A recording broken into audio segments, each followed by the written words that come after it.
नमस्कार दोस्तों। आज हम GS3 मेंस के अगले टॉपिक की चर्चा करेंगे, जिसमें हम गरीबी और असमानता के बारे में पढ़ेंगे। तो चलिए शुरू करते हैं। सबसे पहले हम गरीबी के बारे में देखेंगे कि गरीबी से क्या आशय है। गरीबी से आशय वंचना से होता है, जिसमें व्यक्ति बुनियादी ज़रूरतों को पूरा करने के लिए व्यक्ति के पास पर्याप्त धन नहीं होता है। बुनियादी ज़रूरतें यानी रोटी, कपड़ा, मकान, इस तरह की ज़रूरतें जो होती हैं, उनके लिए पर्याप्त धन नहीं होता है, तो वो व्यक्ति गरीब कहलाता है। यानी उन चीज़ों से वंचित रह जाता है, यानी वंचना से है गरीबी का आशय। लेकिन इसमें ध्यान देने वाली बात यही है कि गरीबी के आशय जो है सिर्फ धन की ही कमी नहीं है, बल्कि गरीबी इससे कहीं अधिक है। इसके बारे में एक विचारक डेनियल किल्लेन व्याख्या करते हैं कि गरीबी का अर्थ सिर्फ धन की कमी नहीं है, बल्कि इससे कहीं अधिक है, जिसमें व्यक्ति के पास जो होता है स्वास्थ्य का खतरा होता है, सामाजिक असुरक्षा होती है, पर्याप्त शिक्षा होती है, भूख होती है, साफ पेयजल नहीं मिलता है, बीमारियां से ग्रसित होता है। और इस तरीके से गरीबी जो है वो आपका धन की कमी से कहीं अधिक परिभाषित की जा सकती है, धन से ज़्यादा होती है। आगे हम अलग अलग परिभाषाएं देखेंगे। सबसे पहले हमने ये देखा सामान्य सी परिभाषा, गरीबी का अर्थ जो होता है बुनियादी ज़रूरतों को पूरा करने के लिए पर्याप्त धन न होना। फिर हमने ये देखा डेनियल किल्लेन एक विचारक है, उनकी परिभाषा देखा, जिसमें हमने समझा कि गरीबी जो है ये धन से कहीं अधिक है। अब हम विश्व बैंक की परिभाषा देखेंगे। विश्व बैंक कहता है कि $2.15 प्रतिदिन से कम कमाने वाला व्यक्ति गरीब कहलाता है। इसकी मोटा मोटी हम ऐसा दे सकते हैं कि $2 से कम कमाने वाला व्यक्ति वो गरीबी रेखा से नीचे कहलाएगा, यानी गरीब कहलाएगा। उससे ज़्यादा कमाने वाला व्यक्ति गरीब नहीं होगा। ये विश्व बैंक की परिभाषा है। अगला है हमारे अर्थशास्त्री अमर्त्य सेन, जिनको इनके कैपेबिलिटी अप्रोच गरीबी के लिए इन्होंने दिया था, के लिए ही नोबेल प्राइज़ पुरस्कार पुरस्कृत किया गया था। तो हम इनका देखते हैं। इन्होंने क्षमता दृष्टिकोण के बारे में बताया कि क्षमता दृष्टिकोण, जिसमें कि कहा कि आय के अलावा अन्य पहलू भी हैं जो गरीबी, जिसमें जो है व्यक्ति जैसे गरीब कहलाएगा जिन कारणों से, जैसे कि साक्षरता, जीवन काल, इन सब की चीज़ें देखी जाएंगी, जिसमें मानवीय क्षमता मतलब मनुष्य को इस काबिल बनाना है कि वो इस गरीबी से बाहर आ पाए। उसको साक्षरता प्रदान करनी है, उसको कौशल प्रदान करना है, उसको जो है अच्छा हेल्थ प्रदान करना है, जिस ये सब प्रदान करेंगे, अच्छी योजनाएं देनी है, जिस कारण से वो गरीबी से बाहर निकलेगा इस चक्र से। यानी वो इस गरीबी के बाहर निकलने की क्षमता रखे। तो ये जो है मानवीय क्षमता के रूप में डिफिनेशन दिया अमर्त्य सेन ने। तो इस तरीके से काफ़ी अच्छी परिभाषा है, आप इसको आंसर राइटिंग में डाल सकते हैं। अगला हम देखेंगे कि निर्धनता रेखा के बारे में पूछ लेता है कभी कभी कि ये निर्धनता रेखा क्या है, परिभाषित कीजिए। तो निर्धनता रेखा में देखिए बहुत अच्छे से हम ग्राफ के माध्यम से इसको डिफाइन कर सकते हैं। निर्धनता का रेखा का अर्थ होता है निर्धन और गैर निर्धन को अलग करने वाली रेखा ही निर्धनता रेखा कहलाती है।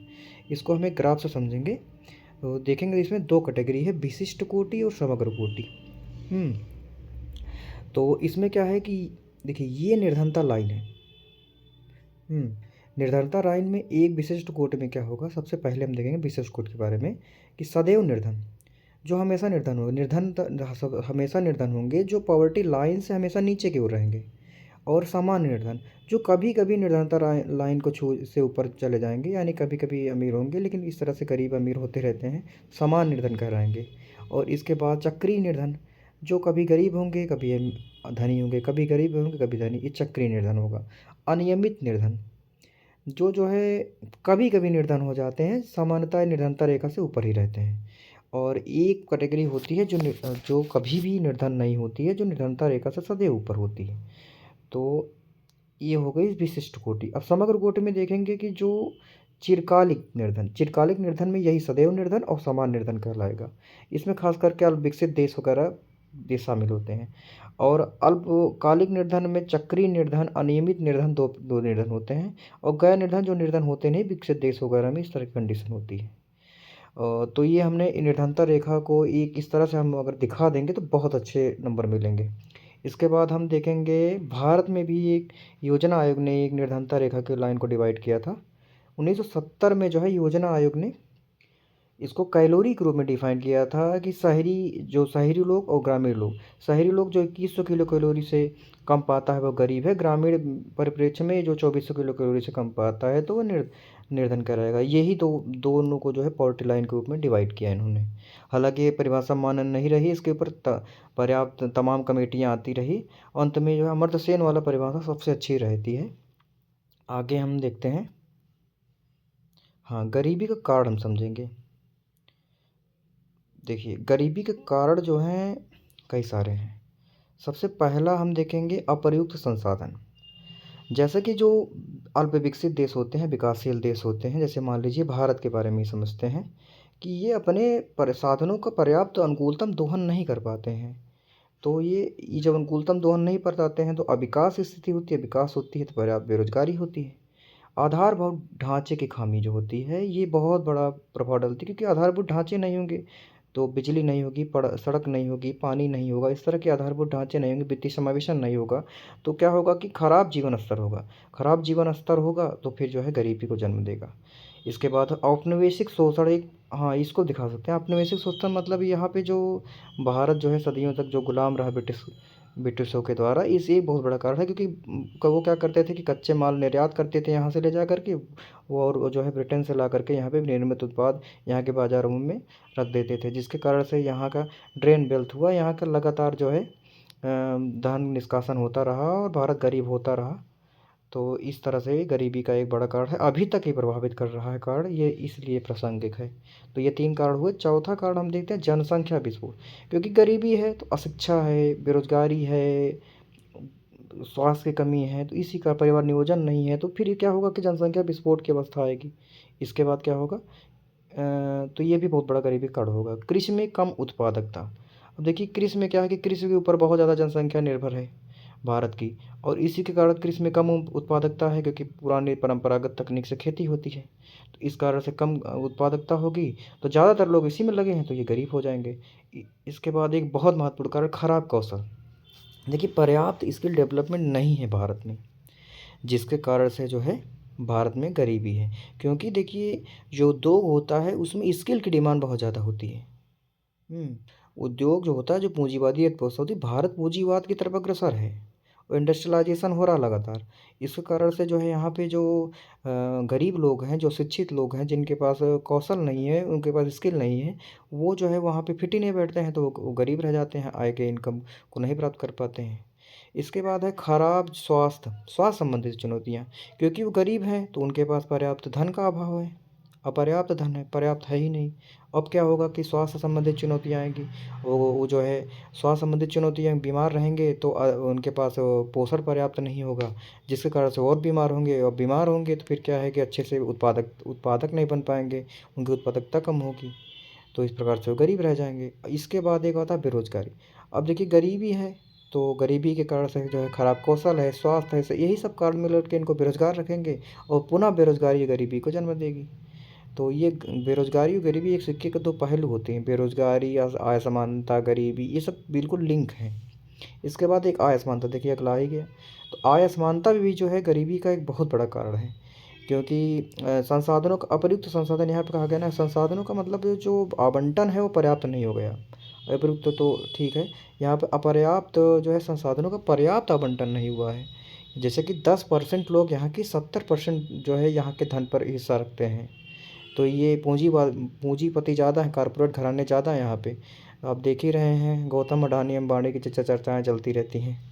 तो इस हिसाब से जो है गरीबी के ये मूल कारण रहे। आगे हम देखेंगे कि हाँ, ये गरीबी है तो गरीबी के क्या परिणाम हो सकते हैं, परिणाम या क्या प्रभाव पड़ेंगे। गरीबी का परिणाम जनसांख्यिक बम के रूप में उभरेगा। इसमें खासकर ध्यान देने वाली ये बात है कि जब स्किल डेवलपमेंट नहीं होगा, गरीबी होगी, तो फिर और अशिक्षा होगी, बेरोजगारी होगी, यही सब कारण जो है परिवार नियोजन नहीं हुआ, वो अधिक जनसंख्या को जन्म देंगे, और फिर वो पुनः गरीबी को जन्म देगी। तो ये जो है जो हमारा ह्यूमन पावर है जनसांख्यिक लाभांश में, इसको जो है जो है जनसांख्यिक शक्ति के रूप में भारत बना सकता है, अगर स्किल डेवलपमेंट प्रोग्राम पे काम करे। तो ये एक बहुत अच्छा सुझाव इसमें दे सकते हैं। अगला है राजकोषीय घाटा ज़्यादा होगा, क्योंकि गरीबी ज़्यादा है, तो गरीबी ज़्यादा है तो फिर आर्थिक विकास कम है, आर्थिक विकास कम है तो फिर राजकोषीय घाटा होगा। इसके अलावा क्या होगा, सामाजिक टकराव, सांप्रदायिक विद्वेष की स्थिति भी उत्पन्न हो सकती है। निरक्षरता, क्योंकि आय नहीं है तो निरक्षरता भी रहेगी, वो पुनः गरीबी को जन्म देगी। गरीबी का एक अन्य परिणाम होगा पर्याप्त मानव विकास। अब सिंपल सा है कि जब गरीबी रहेगी, आय नहीं रहेगा, तो मानव विकास पर भी, जैसे स्वास्थ्य, शिक्षा, चिकित्सा, इन सब में अच्छा खर्च नहीं होगा, जिसके कारण से जो है वो मानव विकास नहीं होगा। आगे चलते हैं। हाँ, हम इसको में देख सकते हैं कि ये जो परिणाम है, इसमें एक ये दिखा सकते हैं कि एक अर्थशास्त्री थे रैगनर नक्स। तो जो रैगनर नक्स थे, उन्होंने गरीबी का दुष्चक्र एक सिद्धांत दिया था, उसके बारे में हम थोड़ा सा यहाँ पे देखते हैं। तो गरीबी का दुष्चक्र, इसमें ये होता है कि गरीबी ही गरीबी का कारण है। तो सबसे पहले क्या होगी, जैसे कि गरीबी में क्या होगा, कम आय होगी। कम आय होगी तो लोगों की बचत कम होगी। अब बचत कम, क्योंकि जब कम आय होगी तो क्या है, ज़्यादातर हिस्सा उपभोग पर खर्च हो जाएगा, तो बचत कम रह जाएगी। बचत कम रह जाएगी तो निवेश नहीं करेंगे। निवेश नहीं रखेंगे तो फिर कम उत्पादकता होगी। कम उत्पादकता होगी तो पुनः जो है फिर क्या कहते हैं, वो उनको रोज़गार नहीं मिलेगा और फिर पुनः कम आय होगी। इस हिसाब से गरीबी का दुष्चक्र चलता रहता है, गरीबी ही गरीबी का कारण बनी रहती है। तो ये परिणाम में ये भी आप दिखा सकते हैं। अब हम कुछ सुझाव दे सकते हैं कि ये जो भारत में गरीबी है इसको इसको किस हिसाब से भारत की गरीबी को बाहर निकाला जाए। तो इसमें कुछ उपाय में हम आगे की राह देख लेते हैं वे फॉरवर्ड में, कि रोजगार सृजन, अधिक से अधिक रोजगार के अवसर उत्पन्न करना, जैसे कि मनरेगा वगैरह कार्यक्रम है, इस तरह के अधिक कार्यक्रम चलाए जाएं, रोजगार सृजन किया जाए। एफडीआई अधिक से अधिक प्रोत्साहित किया जाए, जिसके कारण से जो है गरीबी दूर होगी, जिससे।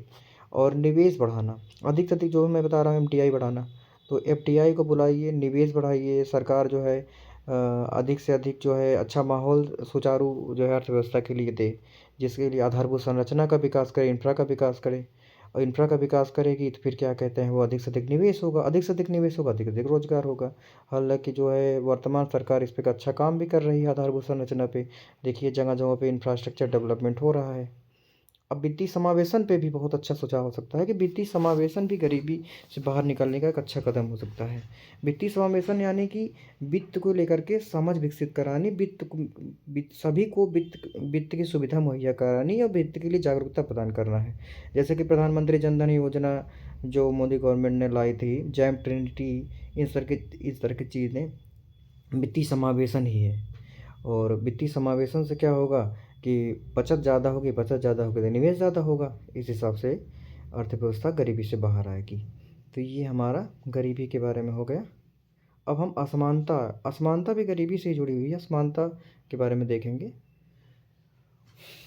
असमानता में हम देख सकते हैं कि ये देखिए एक बढ़िया एक यहाँ पर ग्राफ दिखा सकते हैं इस प्रकार से, एक तराजू को दिखा सकते हैं कि यहाँ पे वेल्थ जो है एक तरफ ज़्यादा है, एक तरफ कम है। इस हिसाब से ये दिखा सकते हैं कि सामाजिक न्याय के अनुकूल नहीं होती है। तो आय असमानता, तो असमानता में की परिभाषा हम यूनाइटेड नेशन के द्वारा देखते हैं। सबसे पहले असमानता विशेष रूप से ऐसी स्थिति है जिसमें अधिकारों और अवसरों को समान नहीं होने की स्थिति को संदर्भित करता है। यानी इसमें अधिकार एवं अवसर दोनों समान नहीं होते हैं, जिसके कारण से असमानता को जन्म देते हैं। तो ये असमानता की परिभाषा हो गई। लेकिन इसके अलावा जो है असमानता को और अन्य चीज़ें भी शामिल की सकती हैं, जैसे कि इसमें धन और आय की कमी ज़्यादा कम होगा, इसमें शिक्षा में असमानता होगी, इसमें स्वास्थ्य में असमानता होगी, पोषण में, जीवन स्तर में, इन सभी असमानताएं आपको पुनः जो है आय असमानता को जन्म देंगी। अब देखते हैं मेनली, क्योंकि हम इकोनॉमिक्स का पढ़ रहे हैं, तो भारत में आय असमानता के बारे में देखते हैं। भारत में आय असमानता, सबसे पहले चीज़ डेटा देख ली, 1% लोगों के पास संपत्ति का 70% हिस्सा विद्यमान है। कारपोरेट घराने बहुत ज़्यादा हैं, करोड़पति बहुत ज़्यादा हैं, आय असमानता बहुत ज़्यादा है। ये बहुत बड़ा निर्धनता का कारण है असमानता ही जो है। तो आय असमानता ये हो गई। अब भारत में आय असमानता के अन्य कारणों को ध्यान से देखते हैं कि कौन कौन से कारण हैं। आर्थिक कारण हम देखेंगे कि कृषि ज़्यादातर, जैसे देखेंगे अर्थव्यवस्था का जो है, भारतीय अर्थव्यवस्था का मतलब जो है भारत का अधिक हिस्सा जो है कृषि में कार्य करता है। तो कृषि सेक्टर में काम करने से कृषि में प्रचंड बेरोजगारी होगी, प्रचंड बेरोजगारी होगी तो फिर क्या होगा कि उसमें उनको जो है औद्योगिक घरानों के मुकाबले औद्योगिक गतिविधियों में कार्यरत लोगों के मुकाबले बहुत कम आय प्राप्त होगी, तो आय असमानता का जन्म देगी जो। और सामाजिक कारण में हम देखते हैं कि जाति आधारित जो है रोजगार में बहुत ज़्यादा अभी भी लोग लगे हुए हैं। जिसके कारण से उनको बेहतर जो भुगतान करने नौकरियां उनसे वो वंचित रह जाते हैं और पर फलस्वरूप आय असमानता होती है। प्रौद्योगिकी और औद्योगिकरण के बारे में हम देखेंगे कि कौशल की कमी प्रौद्योगिकी द्वारा जैसे देखिए प्रौद्योगिकी औद्योगिकरण में देखेंगे ये भी एक कारण है आय असमानता का। तो देखिए प्रौद्योगिकी में क्या है, अधिक से अधिक वो स्किल्ड स्किल्ड लोगों को लेंगे, और जबकि यहाँ पे जो है निरक्षरता है, स्किल का अभाव है, गरीबी है, तो फिर जो है वो लोग फिट नहीं बैठेंगे, और फिट नहीं बैठेंगे तो गरीब रह जाएंगे और असमानता को जन्म जन्म देगी यही प्रक्रिया। और इस तरह से प्रौद्योगिकी द्वारा प्रतिस्थापन भी, क्योंकि देखिए अधिक से अधिक टेक्नोलॉजी आ गई। अब टेक्नोलॉजी आ गई तो जो है आदमियों की जगह रोबोट काम कर रहे हैं, मशीनें काम कर रही हैं, जिसके कारण से जो है लोग गरीब रह जा रहे हैं, वो असमानता को जन्म देगा ये चीज़। अब ये तो कारण हो गए, प्रभाव देखते हैं। प्रभाव मतलब ये होगा कि अवसरों से वंचन, जैसे जो कमज़ोर वर्ग हैं वो उनके पास क्योंकि पर्याप्त स्किल नहीं है, और जब आय असमानता होगी तो अधिक से धन का अधिक हिस्सा जो है पूंजीपतियों के पास होगा, और फिर क्या होगा कि अवसरों से वंचन हो जा को जन्म देगा जो, और जो है इसके कारण गरीबी जन्म होगी, बेरोजगारी होगी, लोकतंत्र में बाधा होगी, भ्रष्टाचार को जन्म देगा, पर्यावरणीय जोखिम होंगे। क्योंकि देखिए जो है क्या कहते हैं, आय असमानता ये एक प्रकार का अन्यायपूर्ण विकास है। ये न्याय कहीं से न्यायपूर्ण नहीं है, ये सामाजिक न्याय के खिलाफ है। तो क्या होगा कि पर्यावरणीय जोखिम पैदा होगा, क्योंकि अन्यायपूर्ण विकास होगा तो धारणीय विकास नहीं होगा, ये धारणीय विकास से हटके होगा, जो धारणीय विकास नहीं होगा तो प्रदूषण होगा। इस हिसाब से ये एक बहुत अच्छा प्रभाव हो सकता है, ये भी दिखा सकते हैं आप, नुकसान हो जाएगा इससे काफ़ी ज़्यादा। अब देखिए उपाय में देखते हैं, उपाय यानी आय असमानता से बाहर भारत को बाहर निकालने के लिए क्या क्या उपाय किए जा सकते हैं। सबसे पहला उपाय हम लोग बता सकते हैं कौशल प्रशिक्षण। क्योंकि भारत में अधिक जनसंख्या है, तो जब भारत जनसंख्या विस्फोट की अवस्था में है, तो जनसंख्या विस्फोट, वो जो जनसंख्या है उसको जनसांख्यिकीय लाभ प्रदान करने के लिए कौशल विकास करना होगा, नहीं तो जनसांख्यिकीय बम के रूप में फूटेगा वो। इस हिसाब से जान लीजिए। वगैरह हमारे पूर्व पूर्व गवर्नर रघुराम राजन का भी कहना था कि जो है कौशल प्रशिक्षण बहुत ज़रूरी है, नहीं तो ये जनसांख्यिकीय बम के रूप में फूटती ही चली जाएगी। तो इसके अलावा फिर क्या हो सकता है, वित्तीय समावेशन एक बहुत अच्छा जरिया हो सकता है असमानता को दूर करने के लिए। जैसे प्रधानमंत्री जनधन योजना और जनधन को आधार, मोबाइल, इन सबसे जो है जो जोड़ा गया, इन सब चीज़ें, तो अधिक से अधिक खाते जुड़े, और इसके लिए वित्त मुहैया कराना, बचत, इन सब के बारे में अच्छी जानकारी फैलाना। तो वित्तीय समावेशन भी काफ़ी ज़रूरी है असमानता को दूर करने के लिए। उद्यमिता को समर्थन करना चाहिए। उद्यमिता अधिक से अधिक जब जो है उद्योग का विकास होगा तो रोजगार का सृजन भी ज़्यादा होगा। इसके लिए अच्छी योजनाएं भी चल रही हैं, पीएम मुद्रा योजना, स्टार्टअप योजना, स्टैंड अप योजना, इस तरह की योजनाएं भी चल रही हैं उद्यमिता के लिए। अब एक हम देखते हैं आरक्षण नीति। हाँ, जो सुभेद वर्ग है उनको आरक्षण भी दिया जाए, ज़रूरी है। इससे जो है असमानता दूर होगी। सुभेद वर्ग यानी होता है गरीब, बेरोजगार, महिला, दलित, इस तरह की चीज़ें हो जाएंगी, अल्पसंख्यक। और उपायों में हम देखेंगे सामाजिक सुरक्षा योजनाएं चलानी चाहिए, चल भी रही हैं, मनरेगा वगैरह, इस तरह की योजनाएं। एक हम देखेंगे समावेशी विकास। वित्तीय समावेशन, समावेशी विकास समझिए। देखिए समावेशी विकास क्या है, इसमें सामाजिक समावेशन भी होगा और वित्तीय समावेशन भी होगा, तो ये समावेशी विकास का ये हिस्सा है वित्तीय समावेशन। तो हर तरीके से यानी समावेशन सामाजिक भी होना चाहिए, वित्तीय भी होना चाहिए, तो फिर वह आय असमानता को या असमानता को ख़त्म करेगा। अब सबसे लास्ट में हम दिखा सकते हैं कंक्लूजन। कंक्लूजन मतलब जो जो नीतियां हैं वो समावेशी नीतियों को हमको अंगीकार करना होगा, उनके बेहतर क्रियान्वयन पर काम करना होगा, प्रशासनिक मशीनरी को दक्ष करनी होगी, फिर इसके कारण से असमानता दूर होगी। तो ये कंक्लूजन में हम इस तरह से अच्छा दिखा सकते हैं, अच्छे कंक्लूजन में इस अपनी बात को ख़त्म कर सकते हैं। देखिए क्या है कि GS3 में जो इंडियन इकोनॉमी का हिस्सा है उसमें डायरेक्ट प्रश्न नहीं आते हैं, उसमें काफ़ी क्रिटिकल प्रश्न आते हैं, तो उसको क्रिटिकल थिंकिंग वाले प्रश्न होते हैं, इसीलिए मैं इस पे ज़्यादा फोकस कर रहा हूँ इसकी समझ बढ़ाने के ऊपर, कि इस प्रकार से पूछ लेगा कि गरीबी ही गरीबी का कारण है, या बेरोजगारी और गरीबी एक सिक्के के दो पहलू हैं, इस तरह की चीज़ें वो पूछ सकता है। या ऐसा पूछ ले कि जो है बेरोजगारी गरीबी का एकमात्र कारण है। इस तरह से आप देखेंगे प्रश्न उठा करके तो काफ़ी क्रिटिकल थिंकिंग वाले प्रश्न पूछता है, इसलिए इस पर पर्याप्त जानकारी काफ़ी आवश्यक है। तो हम लोग इसको इस सही तरह पढ़ते रहेंगे। देखिए हमारे चैनल को अगर अच्छा लगे तो लाइक, सब्सक्राइब एवं शेयर कर दीजिए, क्योंकि आपको इस तरह से यूट्यूब पर मेंस के लिए कोई भी क्लास नहीं मिलेगी। आप ढूंढ के चाहे तो देख लीजिए कि जो इस तरह से आपको जो है पूरा सिलेबस समझा रहा हो। ज़्यादातर आपको क्लास प्री कम मेंस के मिलेंगी, या जो मिलेंगी वो इस तरह से पॉइंट फॉर्म में नहीं होंगी, फ्लो चार्ट में नहीं होंगी। तो आपको अच्छा लगे तो लाइक, कमेंट, सब्सक्राइब, शेयर करिए। हम लोग आगे पढ़ते रहेंगे। आपके लाइक सब्सक्राइब से ही मेरा मोटिवेशन बना रहेगा और मैं आगे की कक्षाएं जारी रखूँगा। तो चलिए दोस्तों, इसको यहीं पे समाप्त करते हैं। धन्यवाद।